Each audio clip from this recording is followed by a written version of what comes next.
মসজিদ হলো আল্লাহর ঘর। এখানে প্রবেশ এবং বের হওয়ার সময় কিছু বিশেষ দোয়া রয়েছে যা রাসূলুল্লাহ সাল্লাল্লাহু আলাইহি ওয়াসাল্লাম আমাদের শিখিয়েছেন। মসজিদ প্রবেশের সময় ডান পা দিয়ে আল্লাহুম্মা ইফতাহলি আবওয়াবা রাহমাতিক বলে প্রবেশ করা। এর অর্থ, হে আল্লাহ, আমার জন্য আপনার রহমতের দরজা খুলে দিন। মসজিদে ঢুকে পারলে 2 রাকাত তাহিয়াতুল ওজুর নামাজ পড়ে নিবেন।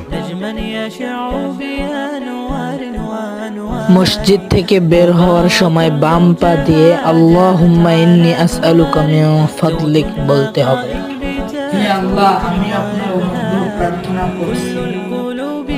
এই ছোট দোয়াগুলো শুধু একটি আমর নয়, বরং এটি আমাদের আল্লাহর প্রতি আনুগত্যের প্রকাশ এবং তার রহমত কামনার মাধ্যম।